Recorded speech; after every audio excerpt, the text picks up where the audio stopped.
Hi guys, I'm Angie and this is Harold Jones, John L. Scott. how's it going? Oh, we're going to do that, are we? Okay, let me put it to you this way. Do you have your seatbelt on? I'm going to cut loose here. All right, let's go for it. So we had. It's been very exciting out there in the big world in real estate and things going on and things happening. A lot of stuff. Yeah, and that's exactly what it is too. Stuff. A lot of things that happened aren't really new. They just kind of cycle through, like which I find very interesting. All of us, including myself, have become experts in everything since we have the internet. And Google's at your fingertips. Yeah, you can figure it out yourself. And so one of the things is negotiations. The other thing is buyers and sellers talking to each other. Oh, the big no-no. And I think people get the wrong idea about this. And that is, we prefer that buyers and sellers don't talk to each other. First of all, is your personalities might clash. Okay?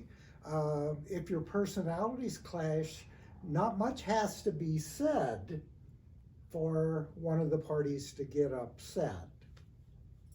This week, we had a buyer and seller come into contact quite by accident, but they met as one was going in to look and the other was leaving the property, and they started talking. One thing led to another, and everybody chatted away, and one of them said that they had a house being built out of country, and that was one of their projects. They had just sold a property, and the price had came down notably to get it sold. And so that was in their head. The seller happened to notice that the buyer pulled up in a brand new car.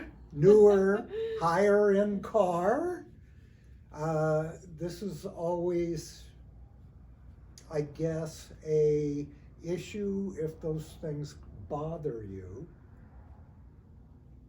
And then, long story short, the buyer does get an offer to the seller, and it's considerably lower,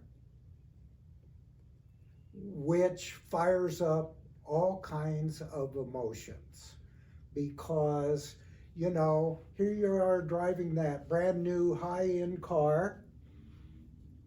Well, you don't have money left over. And here you are building something out of country, okay?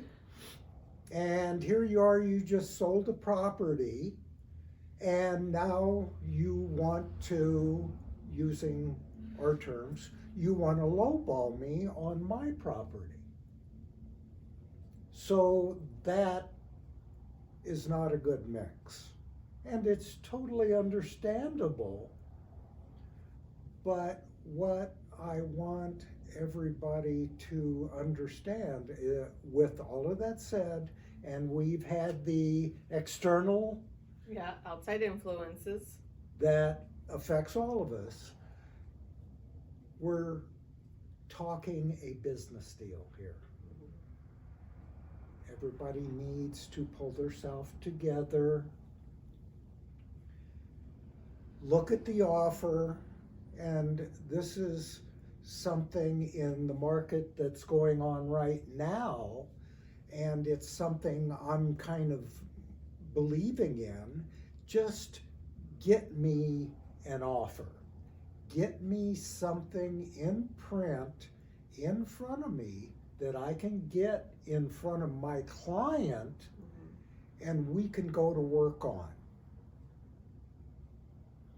So with all of the hard feelings, with all of the emotion, with everybody getting excited, and then when the agent spends 3 hours just calming the situation down, getting everybody to get cool again, and then getting everybody to understand we're doing a business deal here.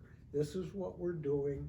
We need to get you moving forward on what your goal is. Yep. So with that long story short, everybody did calm down. They did get it negotiated, and basically, what do we have? Under contract. And everybody's happy. Yeah. Everybody's That's usually the definition of a good sell. and the buyer gets the house, and the seller gets to move on. That's usually a good thing. Because that was the goal in the first place. That is the goal. Yeah. And give me a guess when a seller sees a very low offer, give me a guess on what the seller usually says. Blurp, no. Absolutely. Bleep, bleep. Absolutely. How dare them, whatever you want to fill in with. Yeah. And usually the first thing is, no, I'm not even going to respond to this. This is the thing. We want something to work with, because it's amazing how you have a seller who's not going to move and a buyer whose offer is, and I'm not going 1 penny more, and it all works out. Yeah. Which leads me to another part as far as buyers go. I know there's a lot of people sitting out there. They're not on the market at the moment. They're on the sidelines because of the time of year, the holidays, the interest rates, which doesn't really come into play. The deals are out there. So that's my little rant about. That was not a little rant. Well, sometimes I can talk a lot too. Usually I try to keep things simple and straightforward, but you get me on a roll and I can go. And it's important stuff, so. No, it is. And the thing is, we're all working towards one thing, really. We really are. And that outcome could have been totally different if the seller and the buyer didn't meet, because then the seller wouldn't have had any knowledge of the non-important stuff of what the person was driving, what their background of building house, they weren't aware of any of that stuff. There probably wouldn't have been any hard feelings. They'd probably been like, oh yeah, sure, oh well, but I think because of them interacting with each other, and talking, and yeah. You think it might have made a big difference if you wouldn't have known about the other things and the house and the car? And because if I put myself in the seller's shoes and I see a person, rolling up in a brand new luxury vehicle and disclosing that they, just sold. have sold and are building, I'm thinking like, oh, okay, these people are well off of some sort, so that I'm gonna be seeing at offer that's really good. Yeah, at list price or something. So when if I were to see a low ball, that's like a kick in my gut. Like, wait, what? Like it's April it's the expectations thing. Yeah. You have expectations of, okay, here comes the offer. It's going to be full price and a slam dunk, and what it actually is quite different from the expectations, and then it just makes the agent's job even tougher. Then we have to go through numerous steps of just getting everything calmed down Yeah. so we can proceed with negotiations on the actual offer. Yep. Have I muddied the water, or have I made things a little clearer? No, A little? you're pretty clear. Okay. So it's just one of the smaller parts that an agent gets to do. And I say smaller parts, it's really huge. Yeah. Because you have to put your mind in neutral and try to work through all of the strategies and the points of negotiation to make sure your client is happy with the outcome. And hopefully Correct. we all get to an outcome. Yep. So I've rambled on long enough. I don't want to put Vinny to sleep here. Anything you want to touch on? No, we got some open houses this weekend from the office. I think there's 2 open houses. I could put them up. I mean, weather, no snow yet that I know, so, still a good time. Actually, speaking of snow and open houses, I've noticed that as it's getting colder, there's not as many open houses as there normally is. Is that common, or is it just more because maybe there's not houses to open?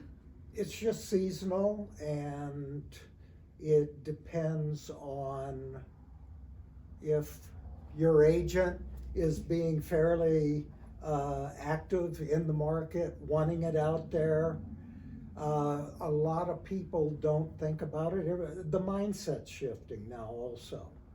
That's why I keep bringing up buyers. If you're looking, keep looking. Don't go in neutral like everybody else. You snooze, you lose. Yeah, because you can find it, and it can be negotiated. Do not be afraid to make an offer. That's my bottom line right now. And there is, because I mean, you kind of, if you eyeball a listing and you're keeping an eye on it, like, oh, okay, I'm just kidding. And then by the time like, what? It went mutual or it went pending. And you're like, oh, I guess there is people still looking. So there is, just don't stop.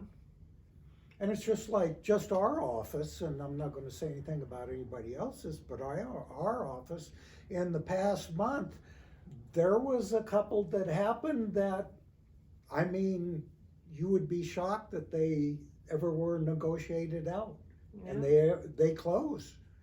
So it can be done. That's part of our job. Let us do it. Yep. So if you guys have any questions in regards to real estate, just what your home valuation is, Harold, I'll put his information down here, can help you with that. He's great at it. Anything else you want to add that you're great at that you can help clients with? No, I think that I've rambled enough for this trip. Maybe shovel some sidewalks. I don't know. Okay. All right, you guys. Enjoy the weekend. We're Bye. done. Bye.